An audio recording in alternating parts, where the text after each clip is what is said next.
안녕하세요. 최근 몇 년간 너무 힘든 결혼 생활을 하여 답답한 마음에 사연을 보내게 된 곧 40세를 앞둔 30대 후반 여자입니다. 원래 행복하기 위해 앞으로 행복해지고 싶어 결혼을 하는 거라고 생각했어요. 남편과 저 둘만 사랑하면 되는 거라고 생각했지만 우리 부부 사이를 너무 힘들게 만든 사람들이 넘치고 넘쳐서 너무 숨이 턱턱 막혔습니다. 남편과 저를 힘들게 만든 원인은 바로 시댁이었어요. 이 길고 긴 사연을 터놓을 곳이 없었기에 고민 끝에 사연을 보내보기로 결정했습니다. 남편도 사연을 보내는 거에 동의를 하였고요. 결혼하기 전까지만 해도 드라마에서나 봤던 시월드, 이런 게 정말 현실에도 있을까 궁금했어요. 가끔 어떤 사람들 얘기 들어보면 드라마에서나 볼 법한 막장을 실제로 겪고 있는 분들이 계시더라고요. 저도 결혼하면 그런 일을 겪는 걸까? 그런 의문이 들기도 했었는데 그런 일을 제가 직접 겪을 줄은 정말 몰랐네요. 남편과 저는 정말 많이 사랑하는 사이입니다.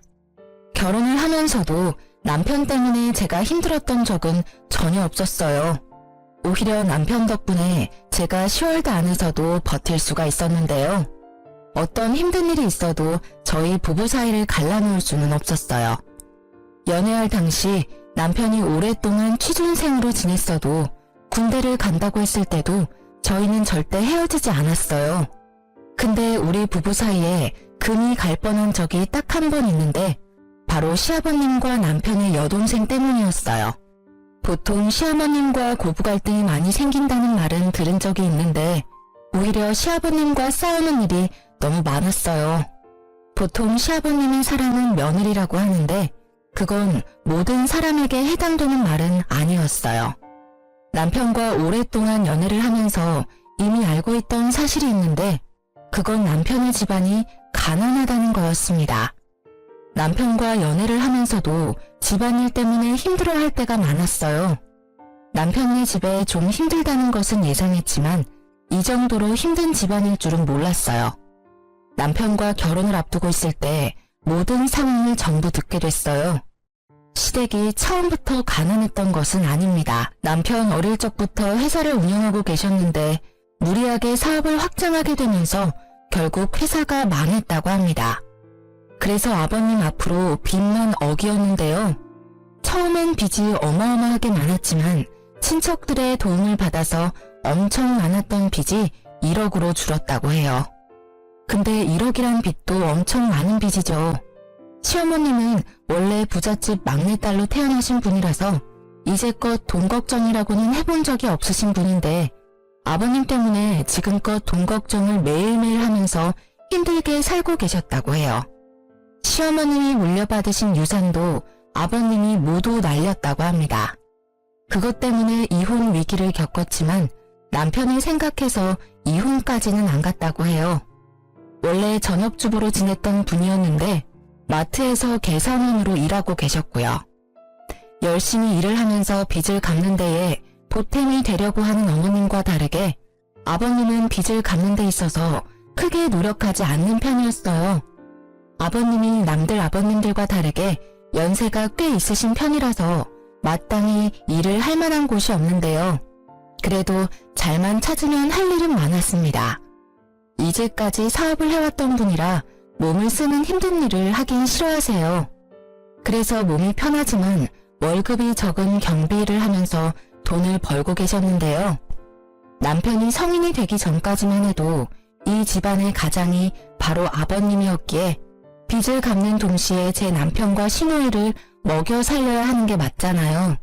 근데 절대 힘든 일을 하지 않으려고 하는 아버님 때문에 남편과 시누이가 굶고 지낼 때가 많았다고 합니다. 어머님은 애들이 불쌍하기도 하고 빚 갚으라는 독촉장이 날라올 때마다 심장이 쿵쾅쿵쾅 뛰어서 이대로는 못 살겠다 싶어서 아버님께 제발 일 좀 하라고 크게 화내신 적이 있었다네요. 어머님이 일하라고 옆에서 말 한마디라도 꺼내면 밥상을 엎을 정도로 극도로 예민하게 반응하셨다고 해요. 지금도 여전히 돈 때문에 자기한테 눈치라도 주면 가장을 무시하는 거냐고 엄청 난리를 치십니다. 남편이 학생일 때까지만 해도 거의 어머님이 혼자 빚을 갚고 있었다고 보면 돼요. 아버님은 거의 한량처럼 일을 하다 말다 했었기 때문에 크게 도움이 되지 않았다고 해요. 어머님 힘으로 혼자 빚을 갚았기 때문에 아무리 열심히 일을 하고 갚아도 빚의 금액이 크게 줄지 않았다고 합니다. 남편이 성인이 되고 난 이후 본격적으로 일을 하기 시작하면서 그나마 돈에 대한 부담은 적어졌지만 여전히 빚을 갚는 데 있어서 허덕이는 건 맞아요. 시모는 아버님 대신에 항상 고생하는 남편에게 미안하고 사과를 매일 했다고 해요. 성인이 된 남편은 아버님 대신해서 대부분 빚을 갚아줬기 때문에 어머님이 항상 미안하다는 말을 달고 사는 거였어요. 1억이란 큰 돈을 전부 갚아준 건 아니었지만 5천만 원 가까이 남편이 대신 갚아줬다고 합니다. 그래서 남편이 저와 연애를 했을 때 씀씀이 자체가 크지 않았어요. 남편 보면서 참 검소한 사람이다 라는 생각을 했었는데 그만한 이유가 다 있었던 거였더라고요. 남편은 원래 저와 결혼하지 않으려고 했어요. 결혼하게 되면 아무래도 제가 고생할 게 뻔하니까 고생시키고 싶지 않다며 처음엔 연애만 하자고 했어요.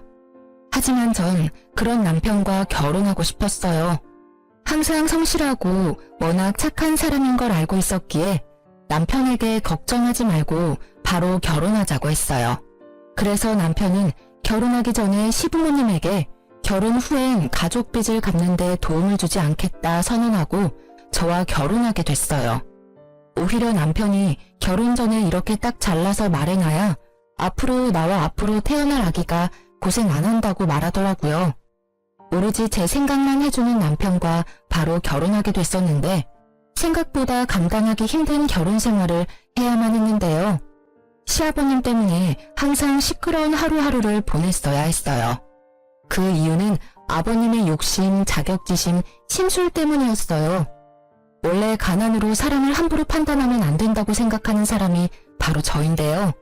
남편만 봐도 가난한 집에서 살았음에도 너무 착하고 반듯하거든요. 제 남편 말고도 가난한 환경에서 살았음에도 열심히 살고 착한 사람 정말로 많습니다. 그런 사람이 있는 반면 반대로 본인이 가난하게 살았다고 돈 있는 사람들을 무시하고 깔보는 사람들도 은근히 많았어요. 대표적인 예가 우리 시아버님입니다. 아무래도 본인이 회사를 운영하면서 한때 잘 나가던 시절이 있다 보니까 그 시절을 회상하며 허세를 떨 때가 많았어요.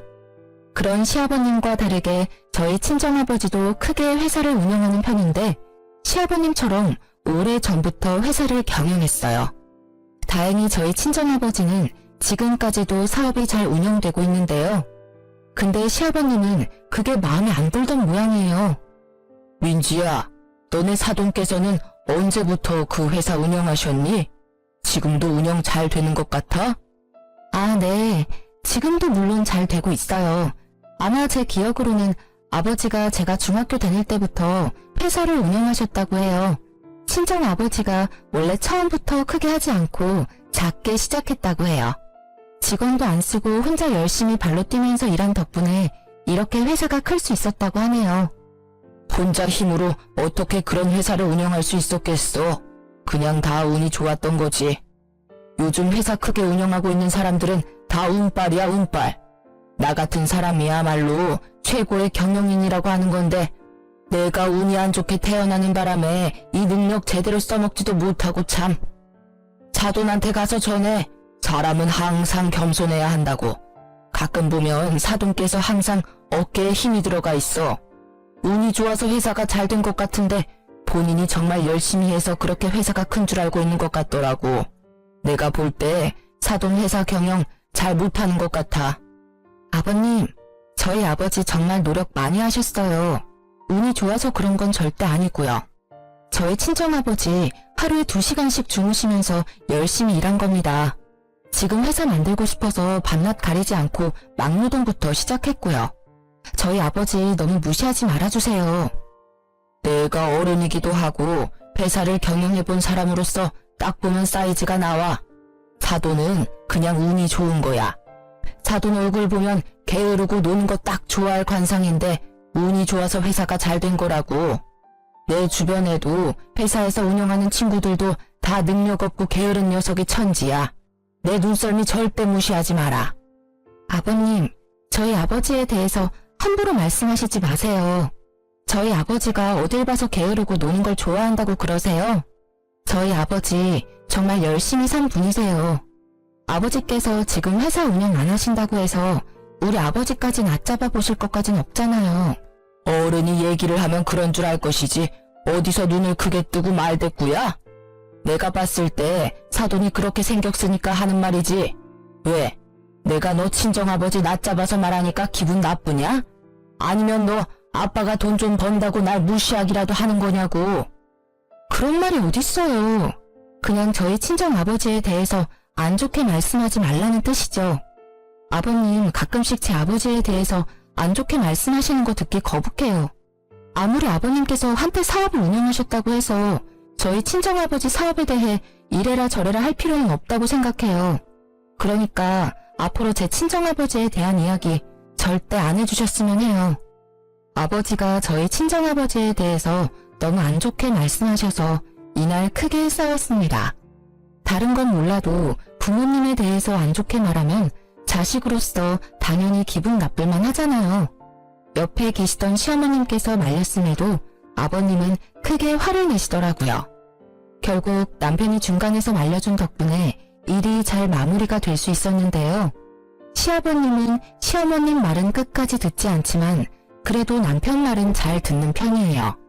아무래도 남편이 이제까지 시댁에 해왔던 공이 크기 때문에 아버님은 남편의 말을 들을 수밖에 없거든요. 그날 이후 전 속상한 나머지 집에 가서 엄청 울었습니다. 남편은 아버님 대신해서 저한테 사과했었지만 속상한 건 어쩔 수 없더라고요. 그리고 아버님 말고도 아가씨가 자꾸 제 속을 뒤집어 놓을 때가 많았는데요. 아가씨는 30이 넘었음에도 한 번도 일을 해본 적이 없는 사람이에요. 이제껏 용돈을 받아서 펑펑 쓰기 바빴어요. 아무래도 한때 시아버님이 사업으로 잠깐 성공한 적이 있기 때문에 그때 돈을 쓰던 버릇이 지금까지 남았다고 했어요. 실제로 아가씨 씀씀이를 보고 놀랬어요. 쥐뿔도 없는 사람이 마치 재벌이라도 된 것처럼 명품백부터 옷까지 쉴 틈 없이 사더라고요. 결국 그 돈은 전부 시어머님이 감당하는 거고요. 마트에서 힘들게 번 돈으로 아버님 빚 갚는 거랑 아가씨가 쓰고 다닌 돈을 모두 해결하고 있더라고요. 30이 넘었음에도 어머님께 용돈을 받아서 쓴다고 들었어요. 그 말을 듣자마자 얼마나 화가 나던지 몰라요. 그래서 제가 언제 한번 아가씨한테 쓴소리를 한 적이 있었는데요. 언니, 다음 주에 친구 생일이라서 클럽에 가야 하는데 돈이 부족해서요. 언니 돈 있으면 빌려주면 안 돼요? 돈이요? 제가 지난주에 20만원 용돈 드렸잖아요. 그거 일주일 만에 다 쓰신 거예요? 언니, 요즘 20만원 쓰는 거 금방이에요. 요즘 물가가 얼마나 비싼데. 커피 몇 잔만 사 마셔도 20만원 금방이에요. 아무리 우리나라 물가가 비싸다고 그렇지 일 안 하고 있는 아가씨가 돈 쓸 일이 뭐가 그렇게 많다고. 20만원을 그 사이에 다 쓰냐는 거죠. 그리고 저한테 20만원 받아간 거 말고도 어머님한테 40만원 용돈까지 받았다면서요. 그것도 없어요? 네. 지난번에 신상 립스틱 나왔길래 그거 몇 개 사놨거든요. 그래서 그건 진작에 다 썼죠. 말 길게 하지 말고 지금 돈 줄 수 있어요? 15만원이면 충분해요. 이번에 15만원 주시면 돈 더 달라는 말 안 할게요. 아가씨, 진심으로 걱정돼서 하는 말인데 지금 당장이라도 일 구해서 시작해요. 혹시 일자리가 없어서 일 못하고 있는 거면 제가 아는 지인 통해서 자리 하나 마련해 볼게요. 아가씨 나이면 이미 직장 구해서 자리까지 잡아야 하는 상황인데 아가씨는 지금까지 한 번도 일해본 적이 없다면서요. 네? 용돈 달라고 말했더니 갑자기 왜 일자리 구하라고 잔소리해요? 말 길게 하지 말고 돈 줄 수 있냐고요. 안 줄 거면 엄마한테 달라고 말하게요. 어머님 좀 그만 괴롭혀요. 어머님이 무슨 죄가 있어서 이렇게 다 큰 딸 용돈이나 주고 있어야 되냐고요. 어머님이 오히려 우리한테 용돈 받아야 할 나이라고요. 어머님 불쌍하지도 않아요? 네, 전혀 안 불쌍해요. 잔소리 계속할 거면 저 그냥 나갈래요. 언니 가끔 보면 저 은근 무시하는 것 같은데 사람 그렇게 쉽게 무시하고 그러지 마세요. 언니가 돈 잘 벌고 그동안 좋은 집에서 우냐우냐 자라서 그러는 모양인데 이래라 저래라 하지 말라고요. 아빠가 언니한테 맨날 뭐라고 하는 이유가 다 있었네. 돈 좀 있다고 사람 무시나 하고. 지금 말 다 했어요? 제가 언제 아가씨랑 아버지 무시했다고 그러세요. 오히려 아가씨나 아버님이 돈 있는 사람들 우습게 알고 무시하잖아요. 돈이 많다는 건 그만큼 열심히 살았다는 증거일 수 있어요. 저도 지금 직장에 꾸준히 다닐 수 있었던 건 그만큼 노력을 많이 했다는 거고요. 아가씨는 지금까지 뭐 하나라도 열심히 해본 적이나 있어요? 돈이나 열심히 쓰기 바쁘지 벌어본 적은 없잖아요. 지금 이 나이에 이러고 있는 거 정말 한심해요. 이렇게 아가씨와 크게 싸운 적이 있습니다. 아가씨가 이런 식으로 저와 어머님의 속을 뒤집어 놓을 때가 정말 많았어요. 어머님과 데이트를 하기 위해서 카페에 가서 커피를 마신 적이 있는데요. 어머님과 이것저것 대화를 나누다가 알게 된 이야기가 있어요. 아가씨가 어릴 적부터 사고를 엄청 쳤다는 겁니다. 아버님의 사업이 크게 망하고 난 뒤로 반항심이 생긴 시누이는 친구 돈을 훔치거나 마트, 옷가게 등에서 물건을 훔치기도 했다네요. 게다가 조금만 짜증나도 친구한테 시비를 거는 경우도 있었다고 해요. 결국 싸움으로 번지게 됐고 친구의 콧뼈를 부러뜨린 적도 있다고 해요. 그런 시누이 때문에 이제까지 나갔던 합의금만 해도 총 2천만 원 가까이 된다고 합니다. 그 얘기를 하면서 어머님은 우셨어요. 그 모습을 보는데 얼마나 마음이 아프던지 제가 어머님께 딸처럼 더 잘해야 되겠다는 생각이 강하게 들게 됐습니다. 이 일이 있고 나서 아가씨가 저한테 또 시비를 걸기 시작했는데요. 남편이 2박 3일로 출장을 간 적이 있어요. 남편은 그때 제가 집에 혼자 있는 게 걱정됐는지 친구들과 여행이라도 다녀오라고 저한테 용돈을 주더라고요. 그래서 전 친구들과 2박 3일로 제주도 여행을 다녀오게 됐는데요. 그 소식을 알게 된 아가씨가 비아냥거리기 시작하더라고요. 언니, 지난주에 제주도 다녀오셨던데 친구들이랑 같이 다녀온 거예요?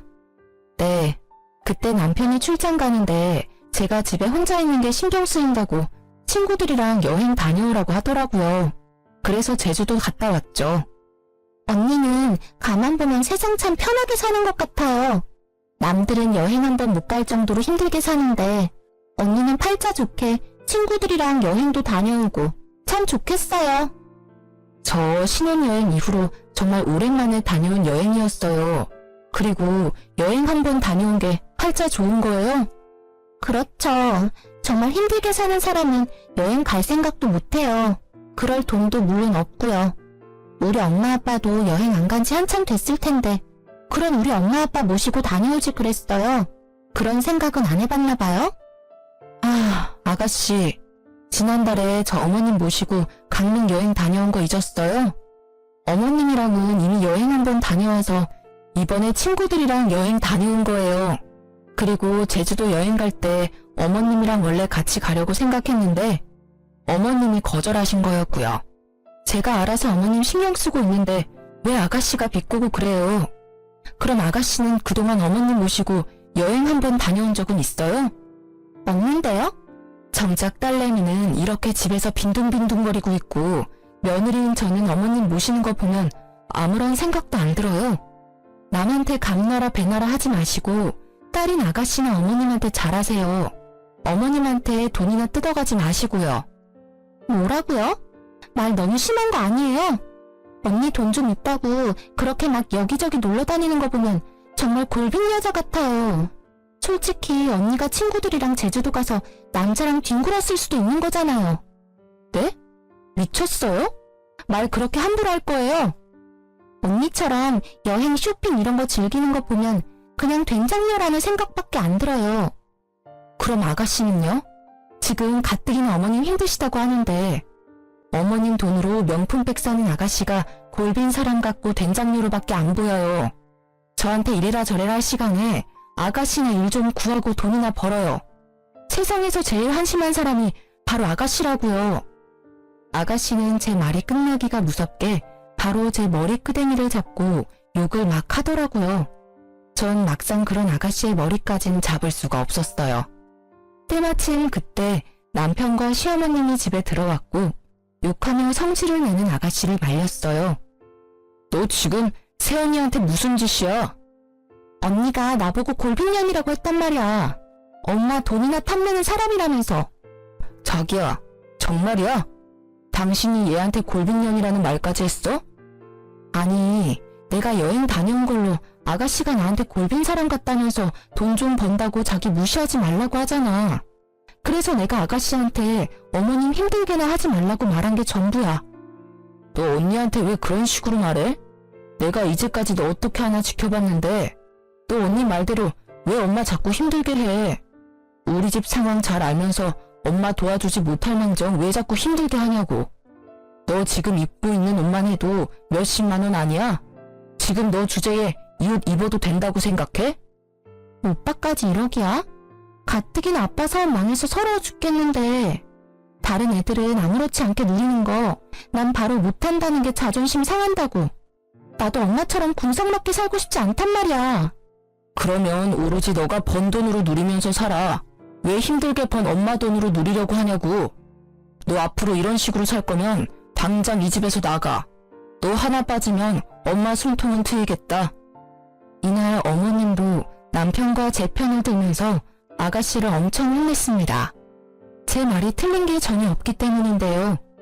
아가씨는 이날 엄청 울면서 방 밖에 며칠 동안 나오지 않았다고 해요. 그런 아가씨 때문에 열이 확 받은 어머님은 직장 구하기 전까지 집에 기어들어올 생각 절대 하지 말라고 내쫓기까지 했답니다. 그래서 알바라도 구하고 온 듯 했지만 며칠 가지 못하고 다시 그만뒀다네요. 이런 일로 답답함이 쌓이고 있었는데 대형 사고 하나가 터지게 됐어요. 이 계기로 역시 사람은 절대 믿는 게 아니라며 다짐을 하게 됐었는데요. 아까 말한 그대로 시아버님께 원래 빚이 있었는데 남편이 저랑 결혼하기 전까지만 빚 갚는데 일조한다고 했어요. 원래 1억 빚을 5천만 원으로 줄게 만든 장본인이 바로 남편인데요. 남편은 결혼하기 전까지 엄청 열심히 일하고 아버님 빚을 열심히 갚았어요. 저와 결혼했으니 아버님의 빚 때문에 절 고생시키고 싶지 않다며 결혼 이후 절대 빚 갚는 데 도움을 주지 않겠다고 가족들에게 선언했어요. 의외로 아버님이 그렇게 하라고 동의하셨다고 하는데요. 시어머님도 그동안 5천만 원이나 대신 갚아줘서 너무 고마웠고 결혼하는데 부모로서 해준 게 없어서 미안하다고 저희 앞에서 우셨습니다. 그렇게 약속한 대로 결혼한 뒤에 빚을 대신 갚지 않고 있었는데요. 근데 언제부터인가 아버님께서 슬슬 빚에 대해 다시 언급하기 시작하셨어요. 힘들어서 빚 갚기 너무 힘들다. 앞으로 남은 5천만 원 어떻게 갚아야 하나 머리 아프다면서 자꾸 저희를 신경 쓰게 만들더라고요. 민지야, 우리 집 며느리로 들어와서 너가 이제껏 고생을 정말 많이 했던 건 알겠지만 그래도 너가 참 매정한 것 같다. 매정하다고요? 어떤 부분이 매정하다는 거예요?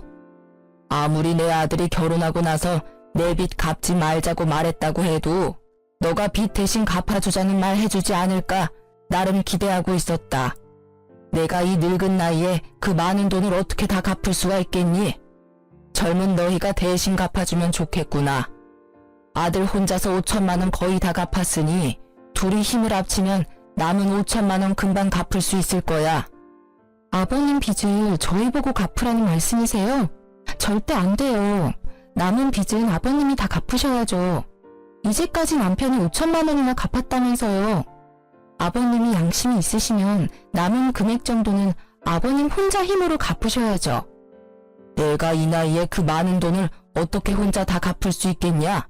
말이 되는 소리를 좀 해라. 이 많은 빚은 아버님 혼자 만들어낸 거면서 왜 빚 갚는 건 우리가 해야 하는 거예요? 저희가 2달에 한 번씩 50만 원씩 용돈 드리고 있잖아요. 그 돈이랑 아버님이 버시는 돈으로 잘 갚으면 되겠네요. 뭐가 힘들다고 그러시는 거예요? 아무리 경비일이 다른 일에 비해서 힘이 덜 드는 일이라고 해도 나 그 일도 너무 힘들다. 이 나이에 그 일도 버거울 때가 많아. 이제 돈 때문에 걱정 그만하고 살고 싶다. 집에서 너 시엠이랑 같이 편하게 쉬고 싶어. 아버님이 이제까지 얼마나 힘드셨다고 그러세요. 이 집안에서 제일 힘들었던 사람은 어머님이랑 제 남편이에요. 아버님 이제까지 빚 갚는데 도움된 거 하나도 없잖아요. 그리고 집에 멀쩡한 자식 한 명 더 있잖아요. 아가씨한테 돈 갚으라는 말 전혀 안 하시면서 왜 자꾸 제 남편한테만 돈 갚으라고 말씀하시냐고요. 지금 너 나한테 언성 높였냐? 넌 어쩜 사람이 이렇게 매정할 수가 있냐? 며느리로서 시아버지 빚 좀 갚아줄 수 있는 거지. 그게 뭐가 억울하다고 언성을 높이고 그래? 저희 아버님 빚 당연히 갚아드릴 의무 없어요.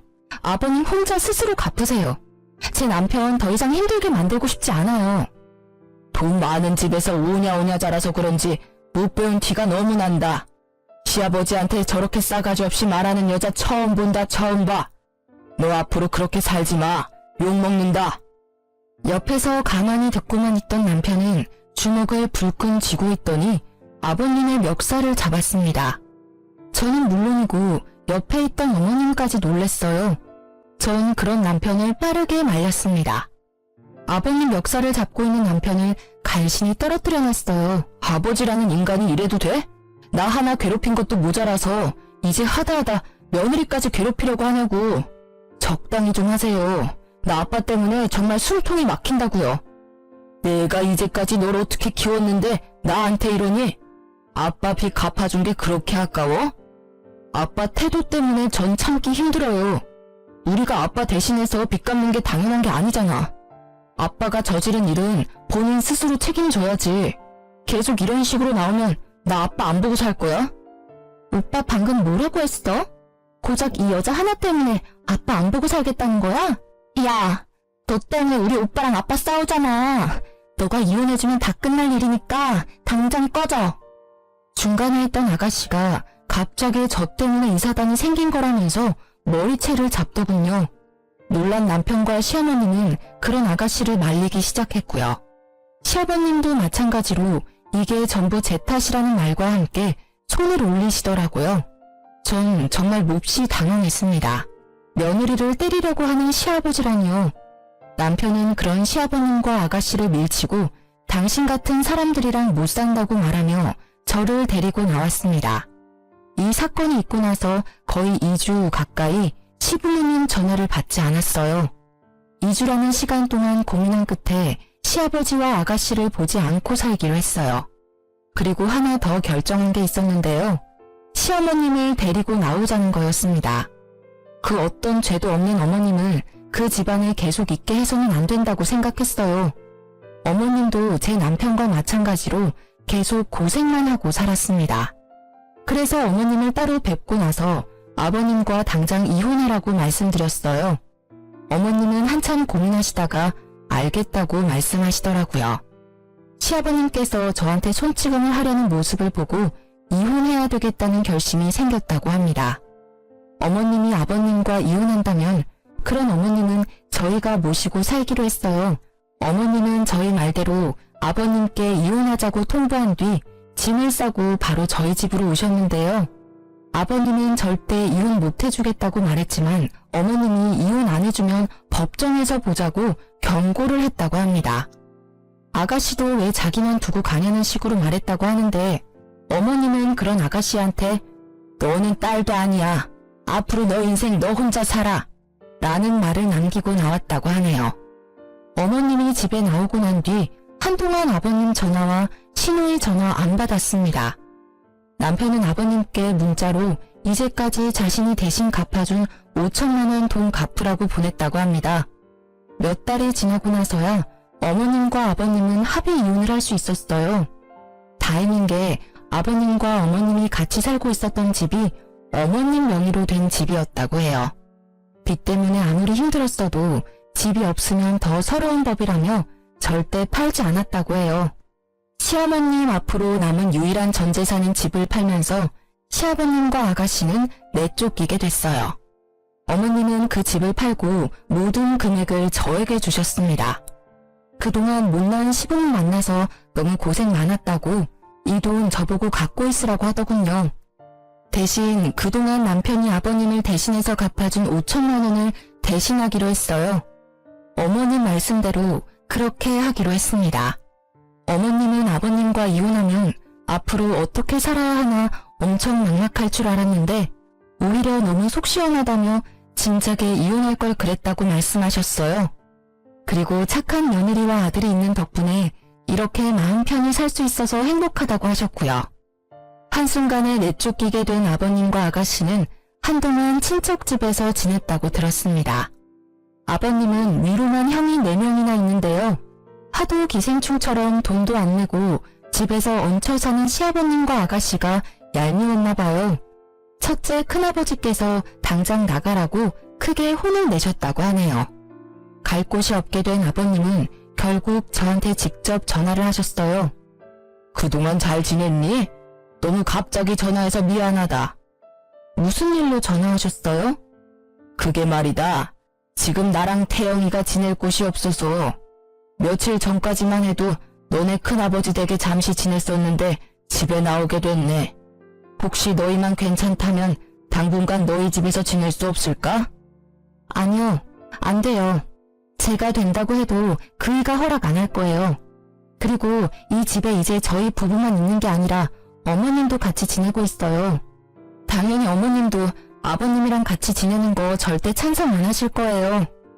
대수 태영이 엄마 거기서 지내니? 갑자기 집 팔고 나가길래 어디서 지내는가 궁금했는데 그럼 너 시엄마 잠깐 만나기라도 도와주면 안 되겠니? 나 그 사람이랑 이혼하고 나서 되는 일이 없다. 지금 나 혼자 빚 갚느라 정신도 없고. 아버님, 어머님 만나면 빚 같이 갚아달라고 부탁이라도 하려고요. 적당히 좀 하세요. 당연히 빚 갚는 건 힘든 일이고 아버님이 갚아야 하는 건 더더욱 당연한 일이고요. 고작 빚 때문에 어머님이랑 다시 합칠 생각이면 바로 접길 바래요. 어머님, 지금껏 아버님 때문에 고생이란 고생은 다 했어요. 그러니까 정도껏 어머님 괴롭히세요. 앞으로 저나 어머님, 남편한테 전화할 생각 죽어도 하지 마시길 바라고요. 아버님과 전화를 끊고 나서 아버님과 아가씨한테 번갈아 가면서 전화가 왔었는데요. 제가 하도 전화를 받지 않으니까 아가씨는 온갖 욕을 써서 문자를 보냈더라고요. 그렇게 못되게 살면 천벌받는다. 시아버지 버리고 살면 지옥 간다 등등 여러 말을 다 하더라고요. 그리고 시어머님은 아가씨와 딱 한 번 통화했다고 해요. 아무래도 자식이다 보니 마음이 쓰였나 봐요. 아가씨는 어머님께 자식 버리고 가서 좋냐고 제발 자기라도 데리고 가라고 화냈다가 빌었다가를 반복했다고 하네요. 어머님은 그런 아가씨한테까지 정이 떨어졌는지 더 이상 엄마 찾지 말라고 말한 뒤 그 이후로 연락한 적 없다고 합니다.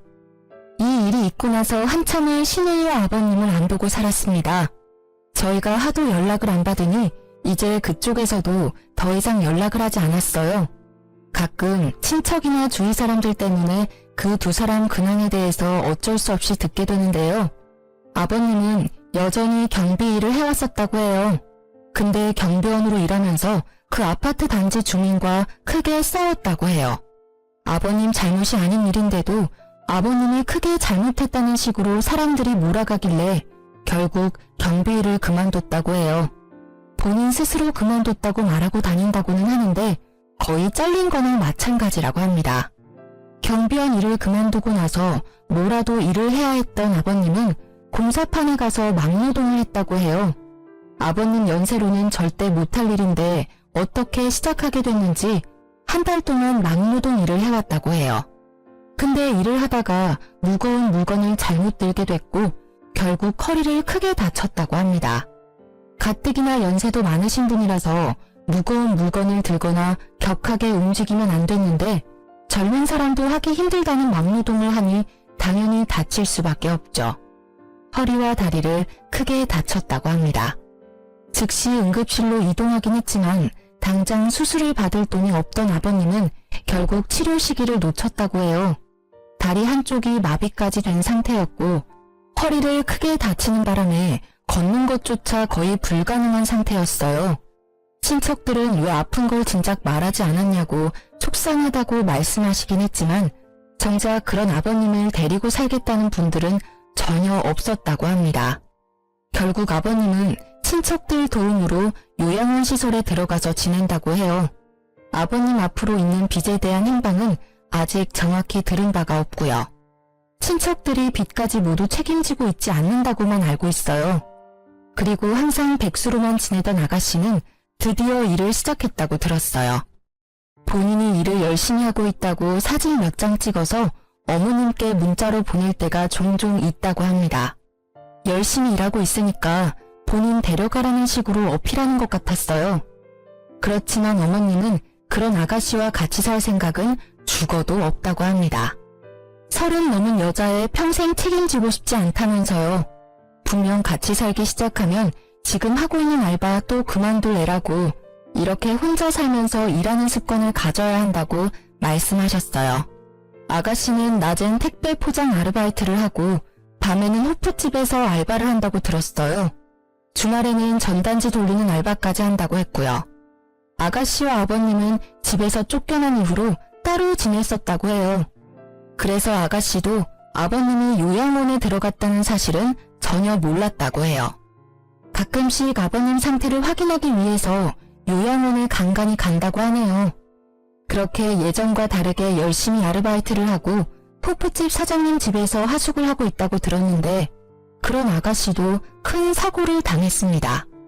전단지 아르바이트를 하다가 횡단보도 신호를 보지 못하고 무작정 건넜다고 들었어요. 그때 큰 트럭과 교통사고를 당하게 되면서 중환자실로 바로 이송됐다고 해요.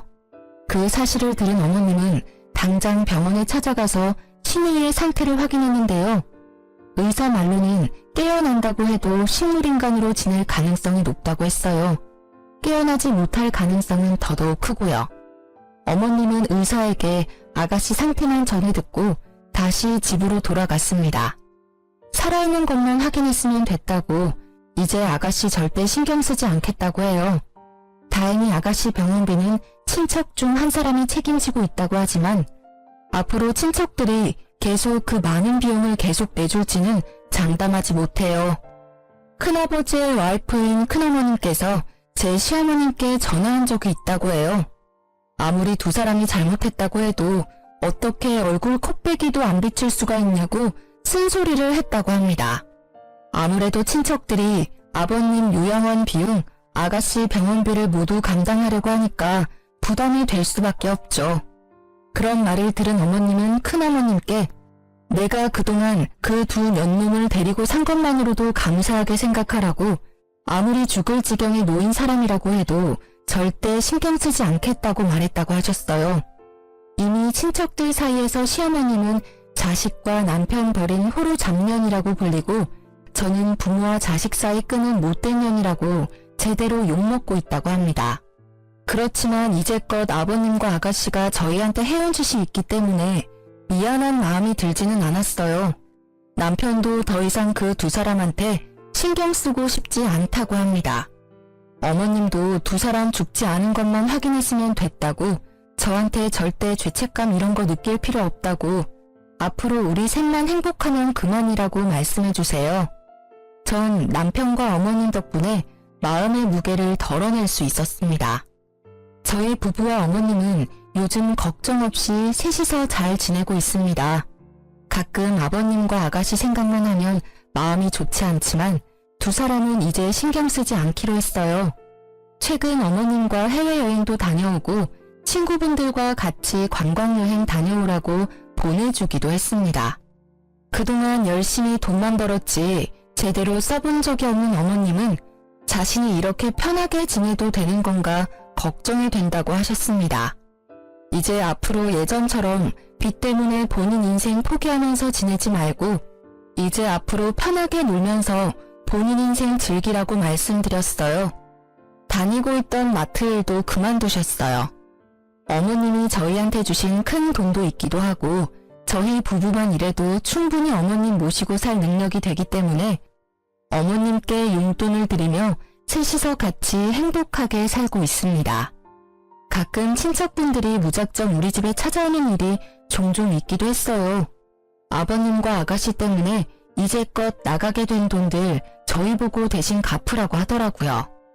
그 돈 우리가 왜 갚아야 하는지 이해가 안 갔고 동네 사람들 보기에도 민망해서 결국 저희는 다른 동네로 이사 가게 됐습니다. 앞으로 다른 사람들 눈치 전혀 안 보고 살 생각입니다. 어머님도 앞으로 그렇게 살길 바라고요. 그동안 아버님과 시누이 때문에 하루하루 지옥 같았는데 드디어 벗어나게 돼서 정말 행복하다고 생각해요. 그동안 이 지옥 속에서 어떻게 살아야 하나 고민이 엄청 많았었거든요. 어머님도 항상 하시는 말씀이 있는데 이 늙은 시엄마 잘 챙겨줘서 고맙다고 우리 아들 자기 아빠 때문에 평생 고통 속에서 살 뻔했는데 그런 우리 아들도 구해줘서 고맙다는 말을 자주 해주십니다. 저희처럼 시댁 식구 때문에 마음고생 제대로 하고 있는 분이라면 지금이라도 본인 인생 찾으러 나가길 바래요. 아니면 지금이라도 본인이 하고 싶은 말이라도 하고 살아야 한다고 생각합니다. 평생 참고 살면 그게 마음의 병을 만들고 오히려 상황을 악화시키는 일로 나중엔 일이 더 커지게 된다면 더 이상 손을 쓸 수도 없다고 생각해요. 그러니 저처럼 시댁 식구 때문에 힘들게 살고 있는 분이라면 지금이라도 용기를 가지고 본인이 하고 싶은 말들 당당하게 하며 살기 바랍니다. 지금까지 저의 이야기 들어주셔서 감사합니다.